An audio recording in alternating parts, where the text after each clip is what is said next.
সেথায় গিয়ে পৌঁছে গেলেন তার গন্তব্যে। মেরাজ খোদার দিদার পে হলো পূর্ণ আশা যা ছিল মনে। সাল্লাল্লাহু আলাইহি ওয়া আলিহি। আলহামদুলিল্লাহি রাব্বিল আলামিন ওয়াসসালাতু ওয়াসসালামু আলা সাইয়্যিদিল মুরসালিন আম্মা বা'দ ফাআউযু বিল্লাহি মিনাশ শাইতানির রাজীম। বিসমিল্লাহির রহমানির রহিম। আসসালাতু ওয়াসসালামু আলাইকা ইয়া রাসূলুল্লাহ ওয়া আলা আলিকা ওয়া সাহাবিকা ইয়া হাবিবাল্লাহ। আসসালাতু ওয়াসসালামু আলাইকা ইয়া নবিয়াল্লাহ ওয়া আলা আলিকা ওয়া সাহাবিকা ইয়া নূরাল্লাহ। প্রিয় মদিনী চ্যানেলের দর্শকবৃন্দ, আপনারা দেখছেন অনুষ্ঠান সর্বশ্রেষ্ঠ মুজিজা। সুবহানাল্লাহ। আমার নবী সাল্লাল্লাহু আলাইহি ওয়াসাল্লামকে এই মুজিজা দান করেছেন। আমার নবী সাল্লাল্লাহু আলাইহি ওয়াসাল্লাম মসজিদে হারাম থেকে মসজিদে আকসা গেলেন, সেখান থেকে আমার নবী 7 আসমান গেলেন, আর তারপরে সিদরাতুল মুনতাহা, এরপরে আরশে মুআল্লা, সিদরাতুল মুনতাহা, এরপরে রফরফে আরশে মুআল্লা এবং লামাকাতে গেলেন। আল্লাহ তাআলা তার মাহবুব সাল্লাল্লাহু আলাইহি ওয়াসাল্লামকে জান্নাত দেখিয়েছেন। আর আজকে আমরা যে বিষয় নিয়ে আলোচনা করব তা হচ্ছে জান্নাতে বেলালে হাবশি রাদিয়াল্লাহু তাআলা আনহুর পদধবনী। নবী সাল্লাল্লাহু আলাইহি ওয়াসাল্লাম বেলালে হাবশি রাদিয়াল্লাহু তাআলা আনহুর জান্নাতে কদমের আওয়াজ শুনতে পেরেছেন। আজকে এই বিষয়ে আমরা জানবো। চলুন আগে আমরা দরুদ শরীফের একটি ফজিলত শ্রবণ করি। আল্লাহ নবী সাল্লাল্লাহু আলাইহি ওয়াসাল্লাম ইরশাদ করেছেন कि যে ব্যক্তি আমার উপরে একবার দরুদ পড়বে, আল্লাহ তাআলা তার 10টি গুনাহ ক্ষমা করে দিবে, তার 10টি মর্যাদা বৃদ্ধি করে দিবে, আর 10টি নেকি আল্লাহ তার আমলনামায় লিখে দিবে। আসুন আমরা নিজের আমলনামাতে নেকিকে বৃদ্ধি করার জন্য নিয়ত করে নিই। এখন থেকে আমরা চলতে ফিরতে উঠতে বসতে অধিক হারে আমরা আমাদের নবীর উপরে দরুদ পড়ব। সাল্লু আলাল হাবিব সাল্লাল্লাহু তাআলা আলা মুহাম্মদ সাল্লাল্লাহু আলাইহি ওয়াসাল্লাম। জান্নাতে পরিভ্রমণ করার সময় রাসূল পাক সাহেবে লাখ সাল্লাল্লাহু আলাইহি ওয়াসাল্লাম কারো পদধ্বনি শুনতে পেলেন, যা সম্পর্কে তাকে অবহিত করা হলো যে এটা হযরতে বিলালে হাবশি রাদিয়াল্লাহু তাআলা আনহুর পদধ্বনি। সুবহানাল্লাহ। উৎসর্গিত হোক কিরূপ শান রাসূলুল্লাহ সাল্লাল্লাহু আলাইহি ওয়াসাল্লামের মুয়াজ্জিন হযরতে সাইয়্যিদুনা বিলালে হাবশি রাদিয়াল্লাহু তাআলা আনহুর। নবী পাক সাল্লাল্লাহু আলাইহি ওয়াসাল্লাম তার পদধ্বনি জান্নাতে শুনছেন। তিনি রাদিয়াল্লাহু তাআলা আনহু এই মর্যাদা কিভাবে অর্জন করলেন আসুন আমরা শ্রবণ করি। হযরতে সাইয়্যিদুনা আবু হুরায়রা রাদিয়াল্লাহু তাআলা আনহু থেকে বর্ণিত হয়েছে, রাসূল পাক সাল্লাল্লাহু আলাইহি ওয়াসাল্লাম হযরতে বিলাল রাদিয়াল্লাহু তাআলা আনহুকে জিজ্ঞেস করলেন, বিলাল, আমি জান্নাতে প্রবেশ করেছি, তো জান্নাতে আমার আগে তোমার কদমের পায়ের ধ্বনি আমি শুনতে পেরেছি, তুমি কি আমল করো? তখন বিলাল হাবশি রাদিয়াল্লাহু তাআলা আনহু আরজ করলেন, ইয়া সাইয়্যিদি ইয়া রাসূলুল্লাহ সাল্লাল্লাহু আলাইহি ওয়াসাল্লাম, এমন তো কোনো বড় আমল আমি করতে পারিনি, কিন্তু হ্যাঁ এতটুকু আমল রয়েছে কি দিনে অথবা রাতেই যখনই ওযু কিংবা আমি গোসল করি বা ওযু অথবা গোসল করার প্রয়োজন হয় তখন আমি নামাজ পড়ি যেভাবে আল্লাহ রাব্বুল আলামিন আমার ভাগ্যে লিখেছেন। তো রাসূল করিম রউফুর রহিম সাল্লাল্লাহু আলাইহি ওয়াসাল্লাম বিলালে হাবশি রাদিয়াল্লাহু তাআলা আনহুর এই আমলের কারণে জান্নাতে তার কদমের ধ্বনি শুনতে পেরেছেন। প্রিয় ভাইরা, এটাকে বলা হয় যে তাহিয়াতুল ওযু। যখনই আমরা ওযু করি আর মসজিদে পৌঁছি তো যদি স্মরণ থাকে তো 2 রাকাত আমরা তাহিয়াতুল ওযু আমরা পড়ে নেব। উলামা কেরাম লিখেছেন কি বিলাল হাবশি রাদিয়াল্লাহু তাআলা আনহু যখনই ওযু করে নিতেন তো 2 রাকাত তাহিয়াতুল ওযু নামাজ তিনি পড়ে নিতেন। দেখুন, আপনাকে মনে রাখতে হবে कि मेराजेर रजनीते बेलाले हाबशी रदियल्लाहु ताआला अन्हु रसूल पाक सल्लल्लाहु आलैहि वसल्लमेर साथे जन्नते गमन करेननि। এই যে জান্নাতে নবী সাল্লাল্লাহু আলাইহি সাল্লাম বেলাল হাবশি রাদিয়াল্লাহু তাআলা আনহুর কদমের যে আওয়াজ শুনেছেন এটা মেরাজের রাতের ঘটনা নয়। আমার নবী সাল্লাল্লাহু আলাইহি ওয়াসাল্লামকে আল্লাহ তাআলা 34 টাইম মেরাজ করিয়েছে, 34 বার মেরাজ আমার নবীর হয়েছে। তার মধ্যে একবার মেরাজ সশরীরে আমার নবী সাল্লাল্লাহু আলাইহি ওয়াসাল্লামের হয়েছে, বাকি 33 বার স্বপ্নযোগে আমার নবী সাল্লাল্লাহু আলাইহি ওয়াসাল্লামের মেরাজ হয়েছে। তো স্বপ্নযোগে যে মেরাজ হয়েছে সে সময়ে বেলালে হাবশি রাদিয়াল্লাহু তাআলা আনহুর কদমের আওয়াজ আমার নবী সাল্লাল্লাহু আলাইহি ওয়াসাল্লাম শুনেছেন। প্রিয় ইসলাম ভাইরা, বেলালে হাবশি রাদিয়াল্লাহু তাআলা আনহুর শান অনেক ঊর্ধ্বে রয়েছে। আর বেলালে হাবশি রাদিয়াল্লাহু তাআলা আনহু কে ছিলেন এ সম্পর্কে আপনাকে জানতে হবে। যখন তিনি ঈমান আনেননি তো এক অমুসলিমের ঘরে তিনি থাকতেন, আর সে অনেক দুষ্ট ছিল। যখন বিলাল হাবশি রাদিয়াল্লাহু তাআলা আনহু ঈমান নিয়ে আসলেন, আমার নবী সাল্লাল্লাহু আলাইহি ওয়াসাল্লামের কলমা যখন তিনি পড়ে নিলেন, তো তার যে মালিক ছিল খুবই অত্যাচারী ছিল। বিলাল হাবশি রাদিয়াল্লাহু তাআলা আনহুকে কষ্ট দিত, সারা রাত দাঁড় করিয়ে রাখত, আর ওজনীয় পাথর তার শরীরে ঝুলিয়ে দিত। এমনকি ঘোড়া উটে বেঁধে হেঁচড়িয়ে বেলাল হাবশি রাদিয়াল্লাহু তাআলা আনহুকে রাস্তাতে নিয়ে যাওয়া হতো। এমনকি চামড়াগুলো খসে খসে পড়তো, এত কষ্ট দিত বেলালে হাবশি রাদিয়াল্লাহু তাআলা আনহুকে। কেন? কারণ কি ছিল? দোষ কি ছিল? দোষ এতটুকু ছিল কি তিনি আমার নবীর কলমা পড়ে নিয়েছিলেন, তিনি আমার নবীর আশিক হয়ে গিয়েছিলেন। এই কারণে অমুসলিম তার উপরে অত্যাচার করছিল কি কোনো মতে বিলাল যাতে ইসলামকে ছেড়ে দেয়। কিন্তু বিলাল হাবশি রাদিয়াল্লাহু তাআলা আনহু তো আশিকে রসুল। তিনি কি বলেছেন জানেন? তিনি বলতেন, তোমরা আমার দেহের উপরে ক্ষমতা জমাতে পারো, তোমরা আমার দেহে ক্ষমতা রাখতে পারো, কিন্তু আমার হৃদয়ে নয়। আমার হৃদয় তো আমার মাহবুব সাল্লাল্লাহু আলাইহি ওয়াসাল্লামের কদমে উৎসর্গ করে দিয়েছি, তোমরা আমার হৃদয়কে কখনো ফিরাতে পারবে না। অনেক সময় এমন হয়েছে কি উত্তপ্ত মরুভূমিতে বিলাল হাবশি রাদিয়াল্লাহু তাআলা আনহুকে শুয়ে দেওয়া হয়েছে, আর তার উপরে বুকে বড় বড় পাথর চাপিয়ে দেওয়া হয়েছে, কিন্তু তারপরেও বিলাল হাবশি রাদিয়াল্লাহু তাআলা আনহু ইসলাম থেকে পিছু তিনি সরেননি। আর অনেকগুলো রেওয়ায়েত রয়েছে কি বিলাল হাবশি রাদিয়াল্লাহু তাআলা আনহু আজান দিতেন, তো মদিনাবাসীরা কান পেতে আজান শুনতেন। আমার নবী সাল্লাল্লাহু আলাইহি ওয়াসাল্লামের যখন জাহিরি পর্দা হয়ে গেল, তো বিলাল হাবশি রাদিয়াল্লাহু তাআলা আনহু বিরহ ব্যথা সহ্য না করতে পেরে তিনি অন্য দেশে চলে গেলেন। কারণ এখানে পদে পদে রাসূল সাল্লাল্লাহু আলাইহি ওয়াসাল্লামের চিহ্ন রয়েছে। আমি তো নবী সাল্লাল্লাহু আলাইহি সাল্লামের মিম্বার দেখছি, কিন্তু রাসূল সাল্লাল্লাহু আলাইহি সাল্লামকে দেখতে পাচ্ছি না। হুজরা আছে কিন্তু রাসূলুল্লাহ সাল্লাল্লাহু আলাইহি সাল্লামের জিয়ারত হচ্ছে না, এই জন্য তিনি চলে গেলেন। কিছুদিন পর আমার নবী সাল্লাল্লাহু আলাইহি সাল্লামকে স্বপ্ন দেখলেন। আমার নবী বললেন, বেলাল তুমি আসছো না মদিনাতে? স্বপ্নে এই কথা শুনেই তিনি একেবারে চমকে গেলেন, ঘুম ভেঙে গেল।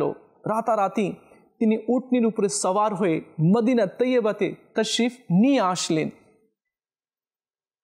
মদিনা তৈয়বার গলি রাস্তা দেখছেন, মিম্বার ও মেহরাব দেখছেন, কই আমার নবী কোথায়? আমাকে ডাক দিয়েছেন, নবী কোথায়? কান্নায় তিনি বিভোর হয়ে গেলেন। আল্লাহু আকবার, নবী ডাকলেন আর আমি নবীকে দেখতে পাচ্ছি না। এখনও নবী সাল্লাল্লাহু আলাইহি সাল্লামের কদমের চিহ্ন পথের মধ্যে রয়েছে। আল্লাহু আকবার। যখন মদিনাবাসীরা জানতে পারলো কি বেলাল এসেছে, তো সবাই বেলালকে অনুরোধ করতে লাগলো, আপনি আজান শুনান আমাদেরকে, যে আজান রাসূলুল্লাহ সাল্লাল্লাহু আলাইহি ওয়াসাল্লামকে দেখে দেখে আপনি আজান দিতেন। তখন তিনি বলেন, আমার মধ্যে ক্ষমতা নেই, কেননা যে সময় আমি আজান দিতাম তো সেই সময় রাসূলুল্লাহ সাল্লাল্লাহু আলাইহি ওয়াসাল্লামকে আমি দেখতে পারতাম। এখন রাসূলুল্লাহ সাল্লাল্লাহু আলাইহি ওয়াসাল্লাম আমার মাঝে নেই, আমি তোমাদের অনুরোধ রাখতে পারবো না। তো লোকেরা হাসানান কারিমাইন রাদিয়াল্লাহু তাআলা আনহুমার কাছে গেলেন আর বললেন যে, হে শাহজাদাগণ, বেলাল এসেছে, আর আপনি যদি তাকে বলেন আজান দিতে তো নিশ্চয়ই তিনি আজান দেবেন, আপনার কথাকে তিনি কখনো অমান্য করবেন না। হাসানান কারিমাইন আসলেন আর বললেন, হে বেলাল, আমাদেরকে আজান শোনাও, যে আজান তুমি রসুল আরবি সাল্লাল্লাহু আলাইহি ওয়াসাল্লামকে শোনাতে। সুবহানাল্লাহ। বেলাল হাবশি বললেন, হে শাহজাদাগণ, আমি আপনাদের কথাকে অমান্য করতে পারবো না, আমি আজান দেব। তিনি আজান দিতে শুরু করলেন, আল্লাহু আকবার, আল্লাহু আকবার, আল্লাহু আকবার, আল্লাহু আকবার, আশহাদু আল্লা ইলাহা ইল্লাল্লাহ, আশহাদু আল্লা ইলাহা ইল্লাল্লাহ। তিনি আজান দিচ্ছেন। যখনই আশহাদু আন্না মুহাম্মাদুর রাসূলুল্লাহ পড়লেন, আর দৃষ্টি যখন মিম্বারের উপরে পড়ল, কই আমার নবী নেই। कि যখনই আমি আজান দিতাম তো রসুল আরবি সাল্লাল্লাহু আলাইহি ওয়াসাল্লামকে আমি দেখতে পারতাম। এখন মাহবুবে করিম সাল্লাল্লাহু আলাইহি সাল্লাম নেই। এই তাপকে সহ্য না করতে পেরে বেলাল হাবশি রাদিয়াল্লাহু তাআলা আনহু মাটিতে তশরিফ নিয়ে আসলেন আর বেহুশ হয়ে গেলেন।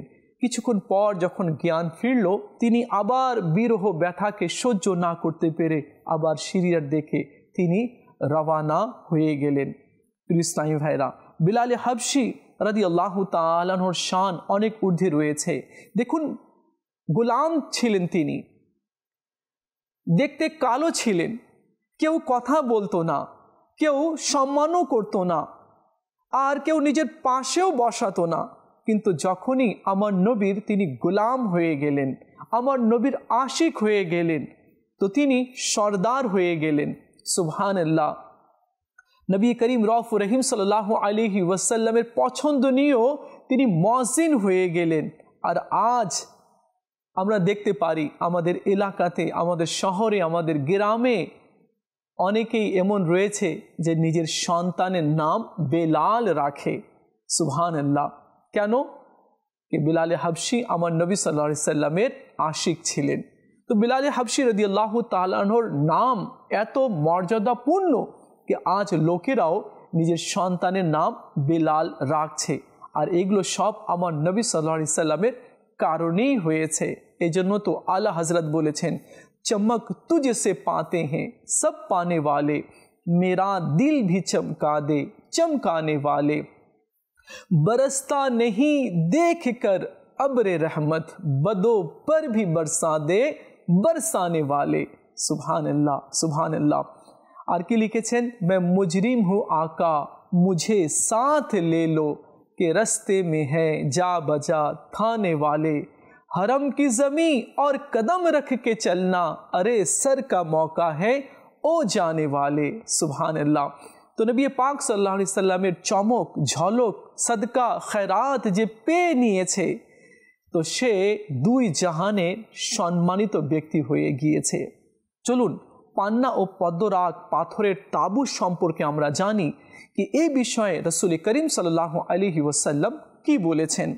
জান্নাতের সৌন্দর্য এবং সুন্দর উপত্যকা সমূহ ভ্রমণ করে নবী রহমত শফিয়ে উম্মত মুস্তাফা জানে রহমত সাল্লাল্লাহু আলাইহি ওয়াসাল্লাম একটি নদীর পাশে তশরিফ নিয়ে গেলেন, যাকে বাইজাখ বলা হয়, যেখানে মুক্তা ও সবুজ পান্না এবং লাল পদ্মরাগ পাথরের তাবু ছিল। এমন অবস্থায় একটি আওয়াজ আসলো, আসসালামু আলাইকা ইয়া রাসূলুল্লাহ। नबी करीम रऊफ़ुर रहीम सल्लल्लाहु अलैहि वसल्लम हज़रत जिब्रील अलैहिस सालाम के जिज्ञेस करलेन एटा कार आवाज़। आरज करलेन एटा ताबू समूहे पर्दाशिला হুরদের, তারা আপন প্রতিপালকের কাছ থেকে আপনাকে সালাম দেওয়ার অনুমতি প্রার্থনা করেছিল, আর আল্লাহ পাক তাদেরকে অনুমতি দিয়েছেন। অতঃপর তারা হুরগণ বলতে লাগলো, আমি সর্বদা সন্তুষ্ট থাকি, কখনো অপছন্দ ও ঘৃণার কারণ হব না, এবং আমরা সর্বদা থাকব, কখনো নিঃশেষ হব না। সুবহানাল্লাহ। তো দেখুন, যাকে জান্নাতে হুর পাওয়া যাবে, এই হুর কখনো নিঃশেষ হবে না, কখনো বৃদ্ধা হবে না, তাদের রূপ লাবণ্য কখনো শেষ হবে না, তাদের সৌন্দর্য ডে বাই ডে বাড়তে থাকবে। আর জান্নাতীদেরকে যে নিয়ামত দেওয়া হবে, এক একটা খাওয়ার মধ্যে এক একটা স্বাদ হবে, এক একটা ফলে এক একটা স্বাদ হবে, বরং স্বাদগুলো বাড়তেই থাকবে। তারা যদি কোথাও যেতে ইচ্ছা পোষণ করে, তো উড়ে উড়ে যেখানে ইচ্ছে সেখানে তারা যেতে পারবে। যা খেতে মন চাচ্ছে শুধু কল্পনা করবে, ইচ্ছা পোষণ করবে, সঙ্গে সঙ্গে সে খাবার তার জন্য হাজির হয়ে যাবে। আর সেখানে অনন্তকাল পর্যন্ত থাকবে। সেখানে বছর দিন এমনকি হয়ে গেছে শেষ হয়ে যাবে তা না, সেখানে অনন্তকাল থাকবে, হামেশা থাকবে, হামেশা থাকবে। সেখানে কোনো দুঃখ নেই, সেখানে নিয়ামত শেষ হওয়ার কোনো ভয় নেই, আজীবন সেখানেই থাকবে। যেমন দুনিয়া আল্লাহ সৃষ্টি করেছে, তো দুনিয়া একদিন শেষ হয়ে যাবে, কিয়ামতের ময়দান আসবে। তো জান্নাতে এমন নেই যে জান্নাত শেষ হয়ে যাবে, এমন না। যেরূপ দুনিয়া শেষ হয়ে গিয়েছে সেটা কখনো শেষ হবে না, থাকবে থাকবে থাকবে। আর যারা অমুসলিম হবে, হ্যাঁ, যারা আল্লাহর নাফরমান হবে, আল্লাহকে ছেড়ে দিয়ে অন্যকে নিজের মাবুদ মেনে নিবে, বা যারা মেনে নিয়েছে আর তওবা না করে যদি মারা যায়, তো অনন্তকাল হামেশা হামেশার জন্য জাহান্নামেই থাকবে, আর তাদেরকে জাহান্নাম থেকে বের করা হবে না।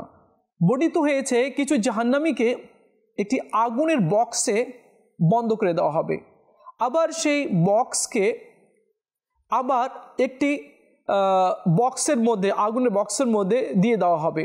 আবার সেই বক্সকে আবার এভাবে 60টা বক্সে, আগুনের বক্সে তাকে তালাবদ্ধ করে জাহান্নামের মধ্যে নিক্ষেপ করে দিবে। সে মনে করবে কি আমি ছাড়া আর জাহান্নামে কেউ নেই। তো এটা ভয়ঙ্কর একটা আযাব রয়েছে, আর হামেশা সেখানে থাকবে, সেখান থেকে বের হওয়ার কোনো চান্স নেই। 1,01,00,000 কোটি বছর পর না, সেখান থেকে বের হতেই পারবে না, সেখানেই তাদের ঠিকানা হবে। তো এটা তো হচ্ছে অমুসলিমদের আযাব রয়েছে। আল্লাহ তাআলা আমাদের সবাইকে বোঝার তৌফিক দান করুক। এই দুনিয়া একদিন শেষ হয়ে যাবে। আজ আমার যৌবন আছে, কাল আমি বৃদ্ধ হয়ে যাব। এমনও লোক দেখা গিয়েছে কি বিছানার মধ্যেই পড়ে রয়েছে, উঠতে পারে না, বসতেও পারে না, আর সেই অবস্থায় থেকে থেকে তাদের মৃত্যু হয়ে যায়। তো বোঝা গেল আজ অনেক আমি বডি বিল্ডার, অনেক সুন্দর হ্যান্ডসাম, এই সেই, কালকে তো বৃদ্ধ, পরশুদিন বিছানায়, আর তরশু কবরে। তো এই ধোকার মধ্যে যাতে আমরা না পড়ি, নিজের আখিরাতকে আমরা যাতে ঠিক করি। তো আমরা বিলাল হাবশি রাদিয়াল্লাহু তাআলা আনহুর শান সম্পর্কে শুনলাম, আর হুরদের ব্যাপারও আমরা জানতে পারলাম কি হুর কখনো বৃদ্ধা হবে না, তাদের রূপ লাবণ্য কখনো শেষ হবে না, আর তারা কখনো তার স্বামীর প্রতি অসন্তুষ্টও হবে না। তারা সব সময় তার স্বামী যাকে দেওয়া হবে তো তার উপরে সব সময় সন্তুষ্ট থাকবে। সুবহানাল্লাহ। তো আল্লাহ তাআলা আমাদের সবাইকে নেক আমল করার এবং সৎ পথে চলার তৌফিক দান করুক। আমরা আরেকটি এখানে রিওয়ায়াত শুনব। মেরাজের রাত্রে আমার নবী সাল্লাল্লাহু আলাইহি ওয়াসাল্লাম নূরে লুকায়িত এক ব্যক্তিকে দেখলেন, কি নূর তাকে চতুর্দিক থেকে ঘিরে রেখেছে। চলুন এই বিষয়ে আমরা জানি যে আমার নবী সাল্লাল্লাহু আলাইহি সাল্লাম কাকে দেখেছেন এবং কি কারণে সে নূরের অধিকারী হলো। চলুন আমরা শুনি। মেরাজের সফরের সুন্দর রজনীতে প্রিয় নবী মাহবুবে আরবি সাল্লাল্লাহু আলাইহি ওয়াসাল্লাম এমন এক ব্যক্তির পাশ দিয়ে গমন করলেন যে আরশে নূরে লুকায়িত রয়েছে, আরশের নূরে লুকায়িত রয়েছে। আল্লাহু আকবার, কত শান, কত মর্যাদা! এটাও না কি আসমানে বা প্রথম থেকে সপ্তম আসমানে, এটাও না, বরং আরশে নূরে লুকায়িত রয়েছে।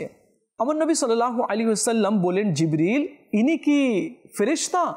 তো জিবরিল আলাইহিস সালাম বললেন, না, ইনি ফেরেশতা নন। আবার আমার নবী সাল্লাল্লাহু আলাইহি ওয়াসাল্লাম জিজ্ঞেস করলেন, হে জিবরিল ইনি কি কোনো নবী? তো জিবরিল আলাইহিস সালাম আরজ করলেন, না, ইনি নবী নন। জিজ্ঞাসা করলেন, তবে কে? বলা হলো, তিনি ওই ব্যক্তি দুনিয়ায় যার মুখে সর্বদা আল্লাহ তাআলার জিকির জারি থাকত। সুবহানাল্লাহ। এর অন্তর মসজিদের সাথে লেগে থাকত এবং এই ব্যক্তি কখনো আপন মাতা পিতাকে মন্দ বলার বা অসম্মান করার কারণ হয়নি। সুবহানাল্লাহ। তাহলে আমরা বুঝতে পারলাম कि আরশের নূরের মধ্যে ওই ব্যক্তিকে আমার নবী দেখলেন। তো তার আমল কি ছিল? তো তার আমল তিনটি ছিল আমল। নাম্বার 1, সে সব সময় জিকির করত, জিকরুল্লাহর মধ্যে মশগুল থাকতো। নাম্বার 2, তার মন মসজিদের দিকে লেগে থাকতো। আজ তো কিছু মানুষ আছে মসজিদে যায়, বের হয়, ভালোভাবে নামাজও পড়ে না, সুন্নত এবং নফলগুলোও পড়ে না, বা কিছুক্ষণ কোরআনে পাকের তেলাওয়াতও করে না। আমরা জানতে পারলাম ওই যুবকের মন মসজিদের সাথে লেগে থাকতো, মানে মসজিদকে ভালোবাসতো। আর নাম্বার 3, মাতা পিতার খিদমত করত এবং মাতা পিতাকে মন্দ বলার বা অসম্মান করার কারণ হয়নি, এমন কিছু করেনি কি তাকে কেউ গাল দিক। দুর্ভাগ্যক্রমে আজ আমাদের সমাজে কিছু যুবক রয়েছে মা বাবাকে পাত্তাই দেয় না, মা বাবার সম্মানই করে না, মা বাবার ইজ্জত করে না, মা বাবাকে গাল দেয়, মা বাবাকে ধাক্কা দেয়, মা বাবাকে প্রহার করে, জানি না আর কি কি মা বাবার প্রতি অত্যাচার করে। এমনও দেখা গিয়েছে কি বাবা বৃদ্ধ হয়ে গিয়েছে, চলতে পারে না, হাঁটতে পারে না, অসুস্থ হয়ে পড়ে রয়েছে।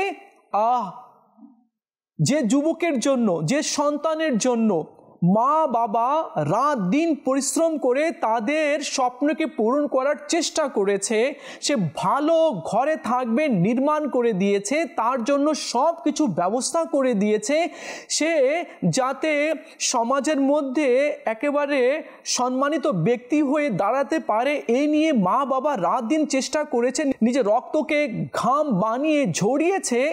এমন সন্তান নিজের বাবাকে দেখা গিয়েছে কি রাস্তার মধ্যে ফেলে দিয়েছে বা দূরে কোথাও রেখে দিয়ে এসেছে। এই সমস্ত অপদস্থ সন্তান কিয়ামতের দিনে আল্লাহকে কি মুখ দেখাবে? একটি হাদিস আপনাকে বলি, আমার নবী সাল্লাল্লাহু আলাইহি ওয়াসাল্লাম বলেছেন, যার প্রতি তার মা বাবা সন্তুষ্ট তো তার প্রতি আল্লাহ সন্তুষ্ট।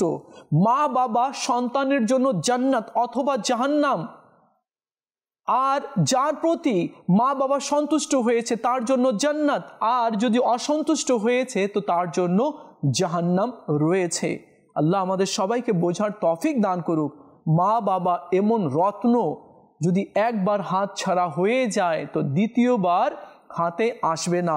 আজ আপনি মা বাবাকে সময় দিচ্ছেন না, আজ আপনি মায়ের সাথে কথা বলছেন না, কিন্তু মনে রাখবেন একদিন আপনাকে কাঁদতে হবে, আর মায়ের সাথে কথা বলার জন্য আপনাকে কবরস্থানে যেতে হবে, সেখানে কথা বলতে হবে। তো মা আজকে ঘরে আছে, কথা বলুন, সময় দিন। বাবা ঘরে আছে, সময় দিন, কথা বলুন। তারা যদি দোয়া করে দেয় আপনার বড় বড় বিপদ আল্লাহ তাআলা দূর করে দিবে। তো আমরা শুনলাম কি আরশের নূরের মধ্যে ওই ব্যক্তিকে আল্লাহ নবী সাল্লাল্লাহু আলাইহি ওয়াসাল্লাম দেখলেন যে সব সময় জিকির করত, যার মন মসজিদে লেগে থাকতো, আর যে নিজের মা বাবাকে কষ্ট দেওয়ার কারণ হয়নি। তো আল্লাহ তাআলা আমাদেরকেও এই সমস্ত কাজ করার তৌফিক দান করুক। প্রিয় ইসলামী ভাইরা, আরেকটি আমরা নবী সাল্লাল্লাহু আলাইহি ওয়াসাল্লামের মেরাজের কথা শুনব। এর মধ্যেও অনেক শিক্ষণীয় বিষয়গুলো রয়েছে। মেরাজের রজনীতে রাসূল করিম সাল্লাল্লাহু আলাইহি ওয়াসাল্লাম এমন কিছু লোকের পাশ দিয়ে গমন করলেন যারা একদিন চাষাবাদ করত এবং পরের দিন ফসল কেটে নিত। জিবরিল আলাইহিস সালামকে আমার নবী জিজ্ঞেস করলেন, এরা কারা কি ফসল বুনছে আর দ্বিতীয় দিন আবার কাটছে? তখন জিবরিল আলাইহিস সালাম আরজ করলেন, ইয়া রাসূলুল্লাহ সাল্লাল্লাহু আলাইহি ওয়াসাল্লাম, এরা আল্লাহর রাস্তায় জিহাদকারী, তাদের নেক কাজ সমূহে 70 গুণ বৃদ্ধি করে দেওয়া হয়েছে এবং তারা যা কিছুই ব্যয় করেছে আল্লাহ পাক তাদেরকে এর বিনিময়ে দান করেছে। প্রিয় ইসলামী ভাইরা, মদিনী চ্যানেলের দর্শকবৃন্দ, আপনারা দেখছেন অনুষ্ঠান সর্বশ্রেষ্ঠ মুজিজা। আর আজকের এই অনুষ্ঠানে আমরা বিলাল হাবশী রাদিয়াল্লাহু তাআলা আনহুর শান সম্পর্কে আর মেরাজের আরও কিছু ঘটনা আমরা শোনার চেষ্টা করেছি। বাস্তবে কি আল্লাহ তাআলা তার মুহাম্মদ সাল্লাল্লাহু আলাইহি ওয়াসাল্লামকে অনেক উচ্চ মর্যাদা দান করেছে। যারা রাসূল আরবি সাল্লাল্লাহু আলাইহি ওয়াসাল্লামকে ভালোবাসলো, মূলত সে আল্লাহকেই ভালোবাসলো।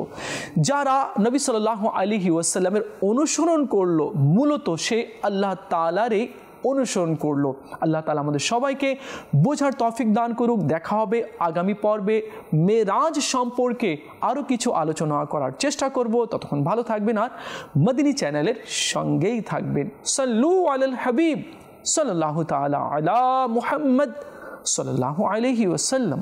খোদারি দয়ায় প্রিয় নবী সেথায় গিয়ে পৌঁছে গেলেন তার গন্তব্যে। মেরাজ খোদার দিদার পেয়ে হলো পূর্ণ আশা যা ছিল মনে। সাল্লু আলাইহি ওয়া